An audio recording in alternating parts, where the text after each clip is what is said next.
Gurizada, o negócio é o seguinte, eu quero conversar com vocês nesse vídeo sobre uma imagem que rodou o mundo e que só o futebol é capaz de protagonizar e na qual o seu principal envolvido nem mereceria ter esta imagem porque ela é realmente muito forte. Antes eu queria te convidar para te inscrever no canal, dar o teu like, dar essa força, vem para cá conversar sobre futebol, especialmente sobre dupla Grenal conosco, ativa as notificações, mas principalmente te inscreve aí, dá o teu joinha e vem para cá debater futebol conosco.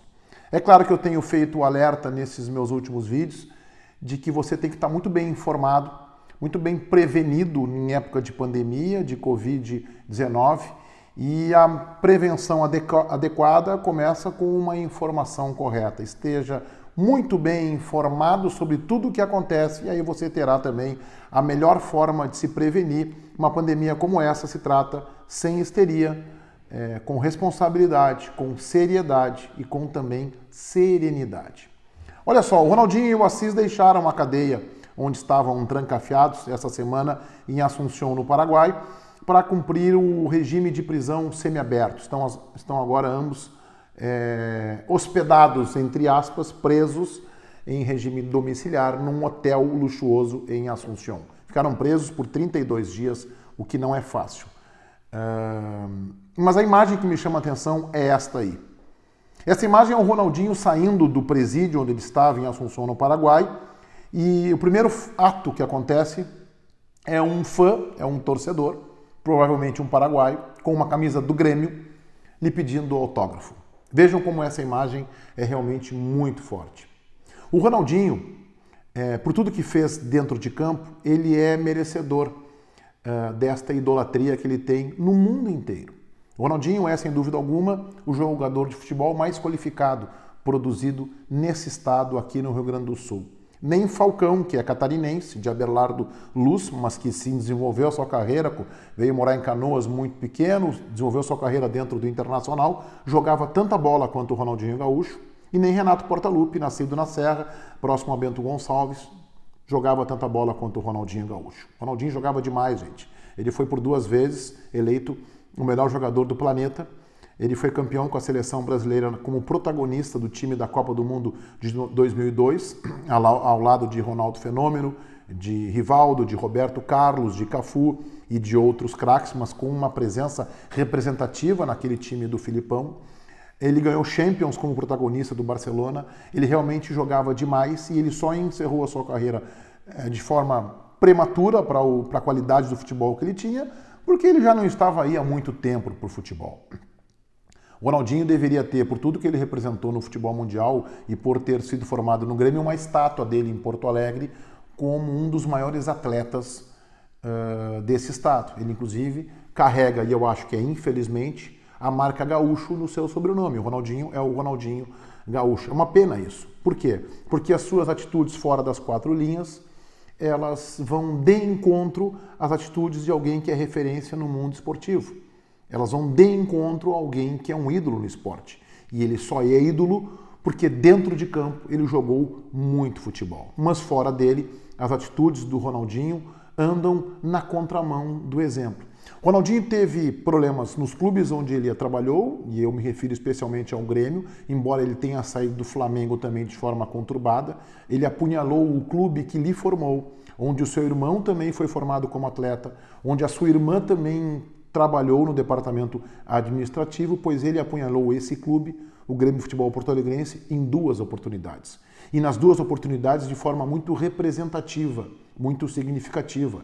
Ele não honrou a sua palavra, disse que não sairia do Grêmio, abandonou o clube na gestão de José Alberto Guerreiro e foi jogar no PSG. O Grêmio foi ressarcido de forma mínima depois de um imbróglio que durou quase 1 ano e conseguiu um ressarcimento do PSG. Depois ele apunhalou de novo, quando ele teve a chance de recuperar, resgatar a sua história e transformar uma ferida apenas numa cicatriz, e ele não honrou com o que ele havia dito, ele acabou aceitando uma proposta do Flamengo e deixou o Grêmio empenhado, no momento inclusive que o clube estava dividido, com muitos dirigentes querendo o seu retorno e outros tantos, e muitos conselheiros e torcedores não querendo. Mesmo assim, a gestão de Paulo Odoni fez um esforço para tentar repatriá-lo e ele mais uma vez traiu o Grêmio. Mais do que isso, o Ronaldinho teve problemas no Instituto Ronaldinho. O Ronaldinho tem problemas com o meio ambiente em Porto Alegre. Construiu um trapiche ligando a sua residência ao Rio Guaíba, o seu escritório ao Rio Guaíba, numa área de preservação ambiental. O Ronaldinho tem problemas com uma empresa em que ele, no mínimo, era o garoto propaganda e se investiga agora se ele era sócio, uma empresa que atua na área de investimentos de Bitcoin. E o Ronaldinho agora está sendo investigado pela polícia, pelo Ministério Público Paraguai por envolvimento numa quadrilha muito grande que, entre outras coisas, fazia lavagem de dinheiro com investimentos escusos, em jogos, em coisas inclusive muito graves. Ele não é ainda condenado, ele não é culpado, mas ele está sendo investigado. Ficou 32 dias recluso num presídio de Assunção, no Paraguai, é porque não é coisa pequena. Mas o Ronaldinho sai da cadeia e a cena é esta. Um torcedor, provavelmente um paraguaio, lhe pedindo autógrafo numa camisa do Grêmio. Gente, só o esporte, e principalmente o futebol, é capaz disso. De superar este muro que há entre o Ronaldinho dentro de campo e as suas atitudes extra-campo. Não me incluo entre aqueles que jogam a responsabilidade toda no seu irmão, o Roberto Assis. Não, o Ronaldinho hoje é um personagem de 40 anos, multimilionário, viveu em países como a Itália, como a França, como a Espanha e principalmente no Brasil, e sabe das consequências dos seus atos, gente. Não vamos tratar ele como inocente, como ingênuo, por mais que o seu advogado queira dizer que ele é burro, que ele é bobinho. Não, de bobinho ele não tem absolutamente nada. Pois o Ronaldinho Gaúcho, cujo caráter é duvidoso, ele tem nas suas atitudes o exemplo do anti-atleta, do anti-ídolo e da anti-referência.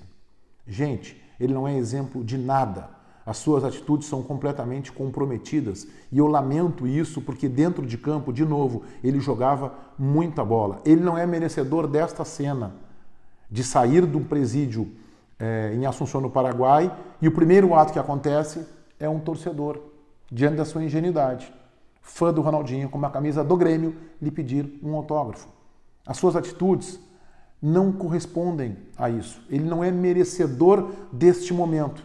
Eu não estou aqui para julgar se o Ronaldinho tem que ficar preso ou não. Eu estou aqui para dizer que as atitudes, o comportamento do Ronaldinho são inadequados. E ele teve mais de uma oportunidade ao longo da sua vida para tentar recuperar isso, para tentar transformar, mudar isso, especialmente quando o Grêmio lhe abriu as portas 10 anos atrás para que ele retornasse e pudesse resgatar a sua história com o tricolor. Hoje o Ronaldinho é obrigado a andar em Porto Alegre, ele e o seu irmão Assis, com seguranças. Ele poderia ter que andar com seguranças para não ser assediado por torcedores. Hoje ele consegue a unanimidade de ser rejeitado por gremistas e colorados. Mas ainda assim, o esporte, o futebol, é capaz de protagonizar momentos como este. Vejam como esse esporte é muito forte. Vejam como a paixão no futebol é muito intensa, é muito epidérmica a ponto de um torcedor esquecer, passar por cima, não estar nem aí para todas as atitudes que não são exemplo de absolutamente nada da família Assis Moreira, no caso do Ronaldinho e do Roberto Assis, e o torcedor vai com uma camisa do Grêmio pronto para lhe pedir um autógrafo. Feitoria gurizada, ótima Páscoa e continuem se protegendo.